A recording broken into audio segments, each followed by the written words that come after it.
तर पंढरपूरच्या विठ्ठल मूर्तीला कोणता लेप लावावा याचा फैसला उद्या कोर्ट देणार आहे। या संदर्भातला स्पेशल रिपोर्ट।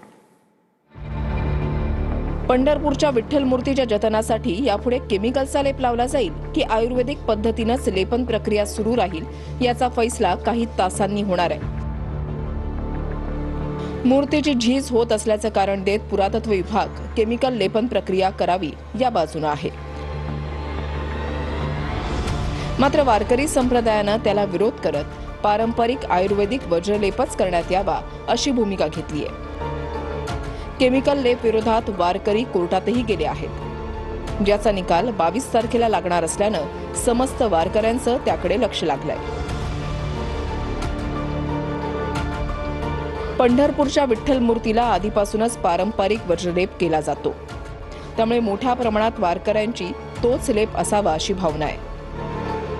तर काहींनी या वादामध्ये न पडता पुरातत्व विभागाला जे योग्य ते व्हावं अशा प्रतिक्रिया दिल्यात।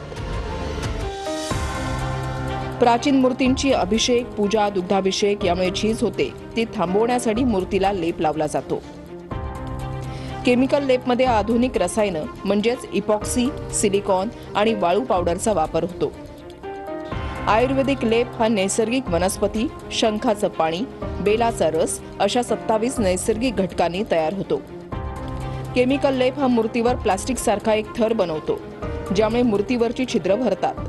आयुर्वेदिक लेप हा मूर्तीच्या नैसर्गिक घटकांशी मिळून काम करतो, ज्यामुळे मूर्ती श्वास घेऊ शकते अशी एक धारणा आहे।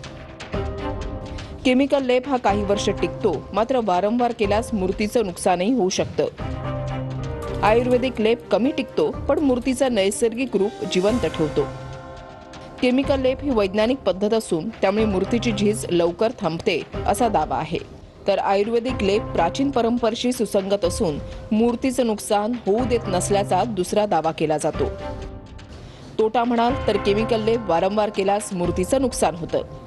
लेप मधल्या रसायनांची मूर्तीच्या दगडाशी रिॲक्शन होते। आयुर्वेदिक लेपच्या तोट्यामध्ये तातडीनं झीज थांबत नाही, शिवाय ही प्रक्रिया वेळखाऊ, कमी काळ टिकणारी आणि अतिशय कठीण अशी आहे। आयुर्वेदिक पद्धतीचा कोणताही विचार न करता त्यांनी घाईगडबडीने रासायनिक प्रक्रियेचा वज्रलेपाचा निर्णय घेतलेला आहे। त्यामुळे आम्ही बैठकीनंतरच आम्ही जाहीर केलं होतं की आम्ही याबाबत न्यायालयात दाद मागणार आहोत। त्याप्रमाणे आम्ही न्यायालयात दावा दाखल केलेला आहे। जर या मूर्तीवर अशाच पद्धतीनं रासायनिक प्रक्रिया होत राहिल्या तर 100% ही मूर्ती टिकणार नाही असं वारकरी संप्रदाय म्हणून आम्ही सांगतो। आमचं म्हणणं असं आहे, पुरातत्व खात्यानं ही शिल्पकला याचं संवर्धन भारतीय पद्धतीनं कसं होईल याच्यासाठी प्रयत्न केले पाहिजेत, याच्यातले पेटंट्स मिळवले पाहिजेत। पुरातत्व खात्याला विरोध म्हणण्यापेक्षा चुकीच्या प्रक्रियेला आमचा कायम विरोध राहणार आहे। सेंट्रल गव्हर्नमेंटचा परवानगी घेतलं तर आपल्याला मूर्तीचं पूर्णपणे स्कॅन करून आता आपण जे काही बघतो मूर्तीच्या बाहेरून बघतो, मूर्तीच्या आतमध्ये स्ट्रक्चरल इंटेग्रिटी कशा आहे, जे काही सीज झालेली आहे तो आतमध्ये सुद्धा झालेली आहेत का, तो आपण बरेच काय म्हणतो आपण अभिषेक वगैरे करतो, अभिषेक वगैरे करत असताना तेल असो, पाणी असो, दूध असो, तो आतमध्ये गेलेले आहे, ते आतमध्ये स्ट्रक्चरल झालेली आहे का, तो म्हणजे तो चेक करण्यासाठी लाइडार स्कॅन म्हणतो आपण, याच्यामध्ये तो वापरून आपल्याला करता येईल असा हा मीटिंग मध्ये त्यांनी सांगितलेले आहेत। रवी लव्हेकर, TV9 मराठी, पंढरपूर।